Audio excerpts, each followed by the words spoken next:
നമ്മളുടെ തെരുവ് നായ്ക്കളെ കൊണ്ട് ഭയാനകമായി മാറിക്കഴിഞ്ഞിരിക്കുക. തെരുവിലിറങ്ങാൻ ഭയപ്പെട്ട് നമ്മളും കുട്ടികളുമൊക്കെ ജീവിക്കുന്നൊരു സാഹചര്യമാണ് ഉണ്ടായിരിക്കുന്നത്. അത്ര രൂക്ഷമാണ് വിഷയം എന്നുള്ളതുകൊണ്ട് ഈ വിഷയം സുപ്രീം കോടതിയുടെ മുന്നിൽ എത്തി പല രീതികളിൽ. അപ്പോൾ ആദ്യം സുപ്രീം കോടതി വളരെ ഹാസ്യാത്മകമായിട്ടുള്ള രീതിയിൽ അതിനോട് പ്രതികരിച്ചിട്ട് പറഞ്ഞു, നമുക്കൊരു കാര്യം ചെയ്യാം, ഈ പട്ടികളെ കൗൺസിലിങ്ങിന് വിധേയമാക്കാം എന്ന് പറഞ്ഞു. കൗൺസിലിങ്ങിന് വിധേയമാക്കിയാൽ തീരുന്ന പ്രശ്നമല്ല ഇത് എന്ന് നമുക്ക് എല്ലാവർക്കും അറിയാവുന്നൊരു കാര്യമാണ്. ഇതൊരു പ്രായോഗികമായ പ്രശ്നമാണ്, അതിന് പ്രായോഗികമായ പരിഹാരമാണ് ആവശ്യം. പട്ടികളെ കൊല്ലാൻ പാടില്ല എന്നുള്ളതാണ് പ്രധാനപ്പെട്ട നിയമം. പട്ടികളെ കൊല്ലുന്നവരെ നമ്മളുടെ നിയമം അതുകൊണ്ട് തന്നെ ശിക്ഷിക്കുന്നു, ശിക്ഷാർഹമാക്കുന്ന ഒരു സംവിധാനത്തിലേക്ക് മാറുന്നു. ശരി, പട്ടികളെ കൊല്ലേണ്ടതില്ല. പക്ഷേ നമ്മളുടെ തെരുവുകളിൽ പട്ടികൾ അലഞ്ഞു നടക്കണമെന്നും അങ്ങനെ അലഞ്ഞു നടക്കുന്നതായിട്ടുള്ള പട്ടികൾ കുട്ടികളെയും നാട്ടുകാരെയും കടിച്ചു കീറണമെന്നും ഒന്നും പറയാൻ ഒരു നിയമവും തയ്യാറാവില്ല. അപ്പോൾ പിന്നെ എന്താണ് അതിൻ്റെ ഒരു പരിഹാരം?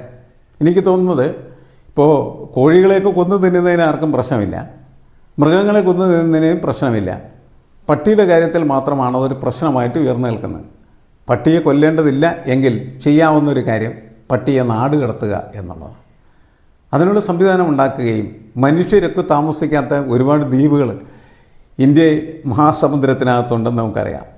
ഈ പട്ടികളൊക്കെ പിടിച്ച് സുപ്രീം കോടതി വിമാനത്തിൽ കയറ്റി ഈ ആൾപ്പാർപ്പില്ലാതായിട്ടുള്ള ഐലൻഡിലേക്ക് കൊണ്ടുപോയിട്ട് നാട് കടത്താനായിട്ട് പറയണം.